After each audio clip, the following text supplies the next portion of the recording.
warahmatullahi wabarakatuh. Ketemu saya lagi kali ini dalam video mata kuliah Project Perencanaan Bisnis dalam chapter kolaborasi bisnis. Nah, alhamdulillah kali ini kita buat dalam format YouTube supaya teman-teman juga bisa interaksi langsung ke saya yang bosan lewat WhatsApp group dan yang bosan lewat Zoom. Dengan begini bisa lebih jelas gambarnya dan biasanya diabadikan untuk kelas-kelas lain kelas kita nanti. Kira-kira begitu. Apa aja isinya? Yuk kita simak penjelasan saya slide by slide yang ke depan. Terus nanti materinya bisa dilihat yang sudah saya share di grup. Oke, let's start this session.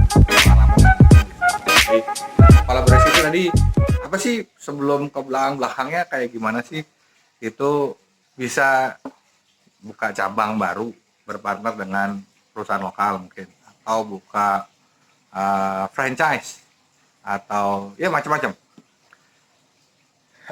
Jadi tadi dari sisi pengalaman, resiko tadi, resiko perusahaan memiliki pilihan yang lebih luas dalam bentuk seperti apa mereka beroperasi jika terdapat persaingan yang lebih kecil.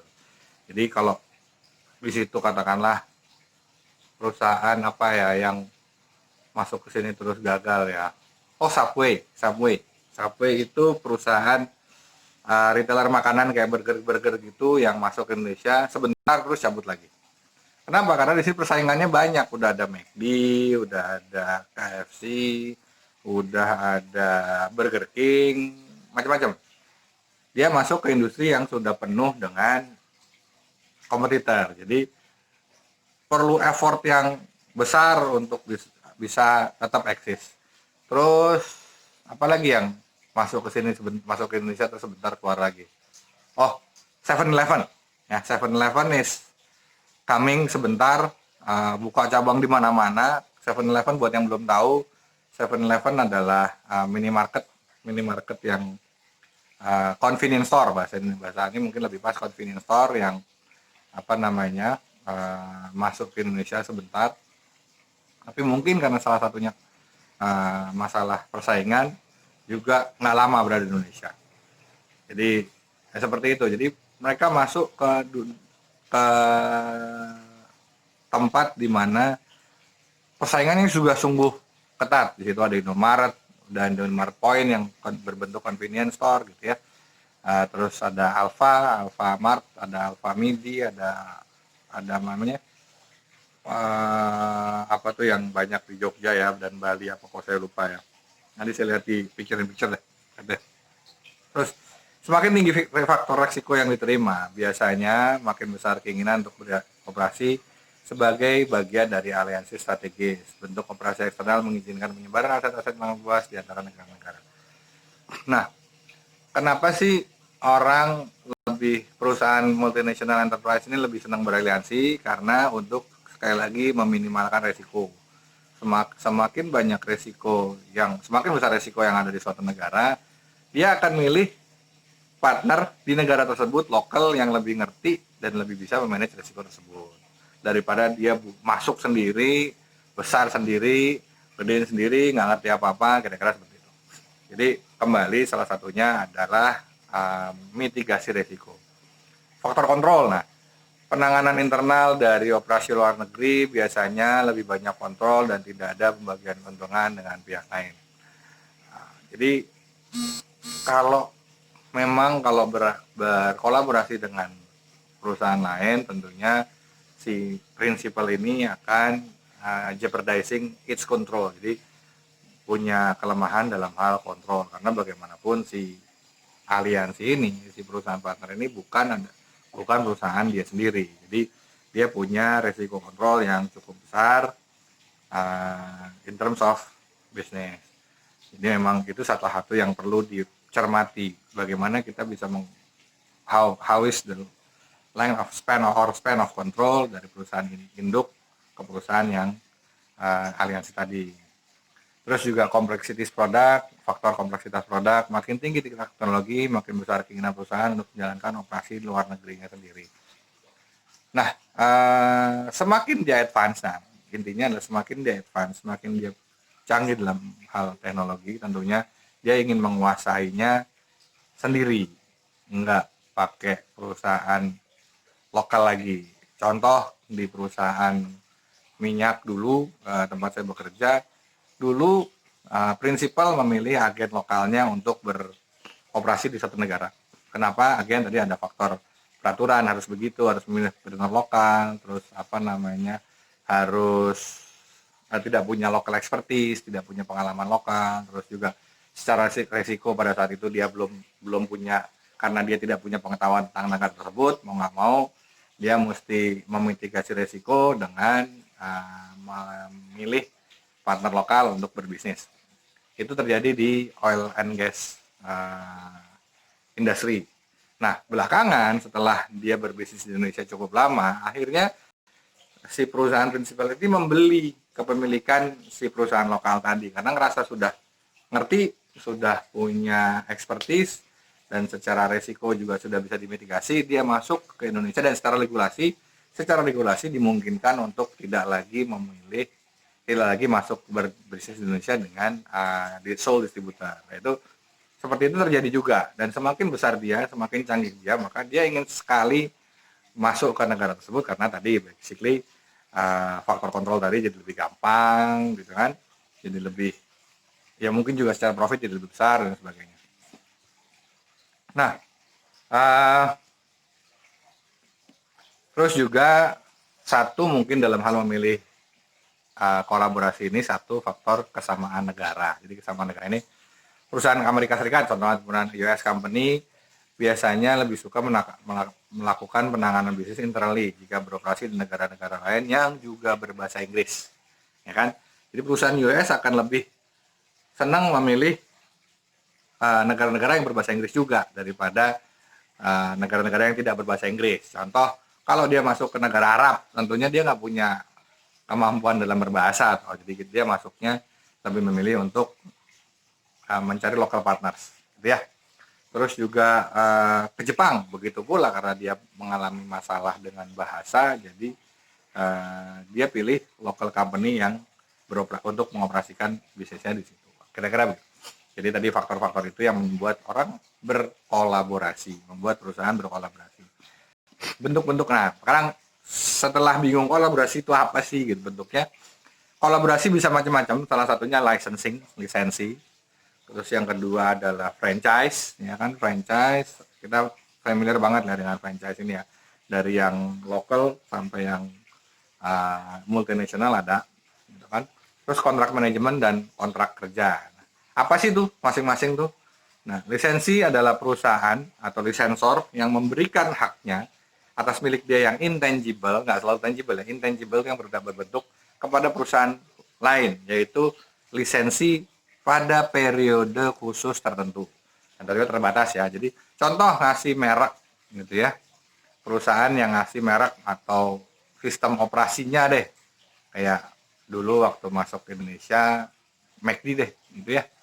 Dia kasih merek McD sama perusahaan lokal Indonesia berpartner. Itu namanya karena dia nggak bisa berbahasa Indonesia gitu ya. Karena dia juga nggak tahu kondisi Indonesia seperti apa, jalan apa enggak, untung apa rugi, maka dia pilih perusahaan lokal untuk berbisnis di Indonesia. Nah, ini memberikan haknya yang intangible, baik resep, mungkin cara masak, atau kalau nggak resep ya mungkin bahan-bahan khususnya di given dari prinsipalnya sana untuk berjualan di Indonesia kepada partner lokalnya dalam periode tertentu, mungkin 3 tahun, 5 tahun, 10 tahun. Nah, itu mesti dicari tahu tuh. Mungkin nanti jadi kuis tuh, jadi bisa jadi penelitian tuh. Bagaimana Dear McD pertama kali masuk ke Indonesia, ya kan? Terus multinational enterprise pastinya menginginkan imbal hasil dari aset-aset intangible-nya. Contoh, perjanjian lisensi dapat berupa eksklusif atau non eksklusif, digunakan untuk paten atau hak cipta dan lain-lain. Terus juga motif ekonomisnya, startup yang lebih cepat, berbiaya lebih rendah, dan akses kepada sumber daya tambahan. Jadi ini namanya lisensi. Jadi yang diberikan license, gitu kan. Jadi kadang-kadang kalau kita lihat kemasan, license from, lisensi contohnya produk-produk makanan, produk-produk sampo. Nggak mungkin kan semua dari luar, diproduksinya pasti di Indonesia, kan? Nah, cuma dengan lisensi dari pihak prinsipal. kira-kira gitu. Franchise. Nah, franchise ini juga melibatkan ketentuan tentang merek dagang dan infusi berkelanjutan dari aset-aset yang diperlukan. Contoh, banyak jenis produk serta banyak negara sudah terlibat franchise ini. Franchisor, franchiser yaitu orang yang ngasih franchise kepada franchisee menghadapi dilema satu, standarisasi. Franchise itu biasanya punya masalah di standarisasi, baik si produknya sendiri ataupun pelayanan atau servisnya. Makin banyak adjustment di luar negeri, nah semakin banyak adjustment yang dilakukan oleh si franchisor, franchisor. Nah, franchisor itu berarti yang menerima franchise ini, memberi franchise ini. Semakin banyak adjustment dilakukan oleh franchisee, si yang penerima franchise ini, maka si franchisor, si prinsipalnya ini semakin tidak dibutuhkan gitu kan. Kenapa? Karena emang yang tahu persis keadaan bisnis di negaranya ya si franchisee ini gitu. Atau di daerahnya ya cuman franchisee ini, yang lain nggak ngerti gitu, kira-kira nggak ngerti gimana, makanya semakin tidak dibutuhkan. Makanya contoh kalau kayak ayam Sabana deh, semua familiar kan sama ayam Sabana, itu franchise. Tapi untuk menjaga kualitasnya maka ditunjuklah supplier ayam oleh si franchisor, si prinsipal. Jadi ukurannya terjaga, mutunya si bahan ayamnya terjaga, walaupun si supplier ini ada di daerah di mana si franchise ini beroperasi. Contoh sekarang di Semarang baru masuk tuh Sabana kira-kira ya 2-3 tahun yang lalu, gitu kan? Itu pasti sudah ditunjuk tuh sama franchisor, lu beli ayam dari sini, ini, gitu kan? Nggak boleh sama yang lain, karena itu udah seleksi dan udah ngerti betul speknya si Sabana. Begitu terus juga barang-barang seperti bungkus si ayam itu paper bagnya itu juga dikirim dari prinsipal, dari franchisor. Termasuk tepung. Nah, tepung juga pasti dikirim dari franchisor. Terus juga minyak nggak ya? Minyak mungkin locally bought dengan spesifikasi tertentu. Terus juga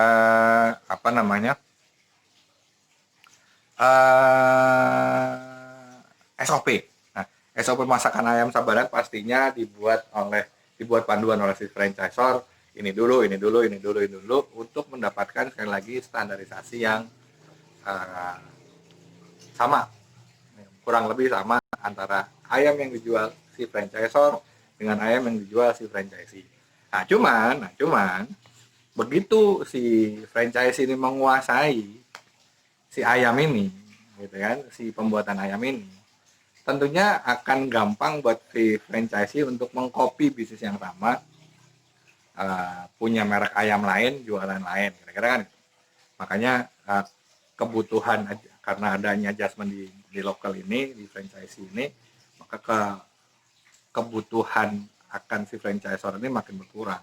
Gue bisa bikin tepung sendiri kok, gue bisa beli ayam sendiri kok, gue bisa goreng sendiri kok. Jadi akhirnya dia berjualan ayam tanpa merek. Kenapa? Karena dalam franchisor tentunya tadi tepung harus beli, artinya kan tepung harus beli lebih mahal mungkin daripada kalau bikin sendiri. Terus paper bag juga gitu, mungkin barang-barang yang seperti itu harus dibeli dari franchisor, harus karena standarisasi dari sana, yang mungkin kalau di-create secara lokal akan lebih murah. Nah, itu tentunya jadi dilema antara yang menjadi dilema si franchisor, si yang ngasih brand ini. Nah, itu jadi satu dilema.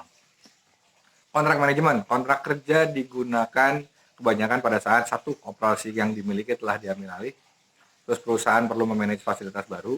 Terus perusahaan perlu memanajeri suatu operasi yang bermasalah. Jadi biasanya opsi ini dipilih tadi kalau ada problem, gitu kan. Harus operation sudah diambil alih oleh pihak lain dan lain sebagainya. Jadi kontrak kerja ini ya terjadi karena hal itu.